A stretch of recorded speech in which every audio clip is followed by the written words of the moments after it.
Мультимедийный парк «Россия. Моя история» – самый масштабный экспозиционный комплекс в России с историей Отечества с древних времен до наших дней. География его площадок простирается через всю Россию и насчитывает 19 городов. Возможности парка универсальны. Помимо постоянных мультимедийных выставок, действуют на постоянной основе другие формы экспозиций. Международная якутская компания «Майтона» постоянно проводит свои обучающие конкурсы и конференции по цифровой 2D и 3D-графике именно здесь. В парке «Майтона» представила перед участниками необычную творческую задачу – разработать визуальную начинку компьютерной игры, взяв за основу историю Якутии. Но дело в том, что музей «Россия. Моя история» – это такая единственная мультимедийная площадка, которая позволит нам сделать именно такую экспозицию, как мы хотим. То есть показывать непосредственно множество работ в одном помещении. Их сейчас очень много. Только здесь представлено порядка 50 работ. Это еще не принимая во внимание те, что еще до сих пор приходят работы, ведь мы продлили конкурс. Со всей республики приходят письма о просьбах продлить конкурс. И мы пошли навстречу этим ребятам и продлили конкурс до 17 июня. Дело в том, что тут важен стиль, подача, навык человека, то, как он передает то, что он хотел заложить в этот рисунок. Порой можно увидеть рисунок и не понять, что автор этим хотел сказать. А здесь важно, как он преподнесет свою идею. Показать людям, что перейти на цифровую графику не так трудно. А те возможности, которые она даст, они поистине безграничны. Например, ребята, которые в деревнях могут при наличии интернета работать в московских компаниях, в зарубежных компаниях, создавая арты для них.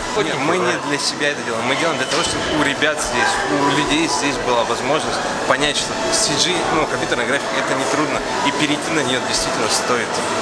Впечатляюще и захватывающе прошла мультимедийная выставка «Кут» от художницы Кыданы Игнатьевой и от якутского электронного проекта «Уран». Мероприятие прошло в рамках всероссийского проекта «Ночь музеев». Ее посетило более 1500 человек.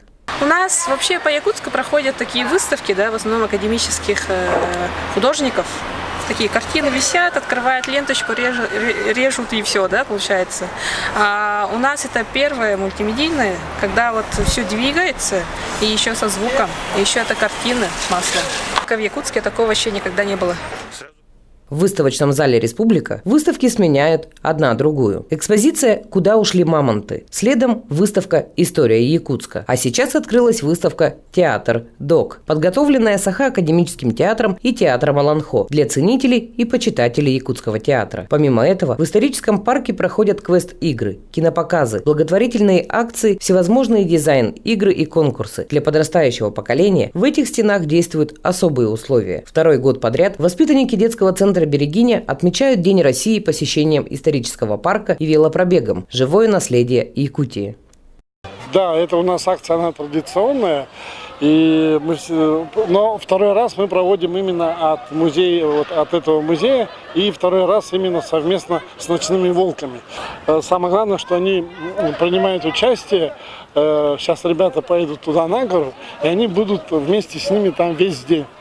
Когда они повзрослеют и будут вспоминать День России, многие дети даже не смогут вспомнить, что они делали в День России.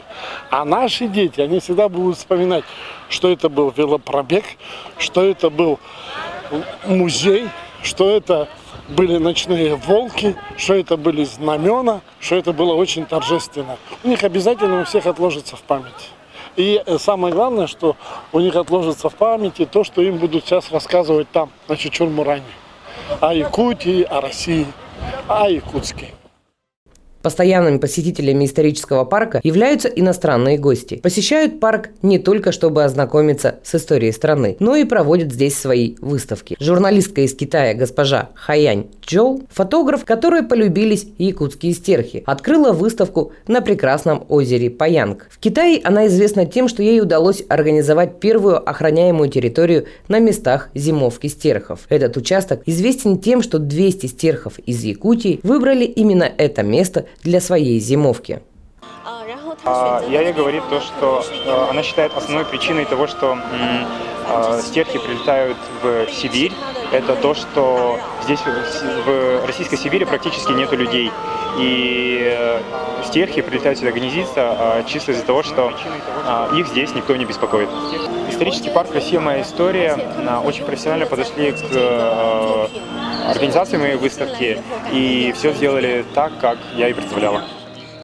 От Рюриковичей до современной истории России и Якутии. Это постоянная тема исторического парка «Россия. Моя история». Особое внимание уделяется героическим страницам истории. И в первом ряду стоит Великая Отечественная война. Парк открыл проект «Победная поступь». В ней звучат сводки информбюро Великой войны устами школьников. Они напоминают нам о событиях той страшной войны.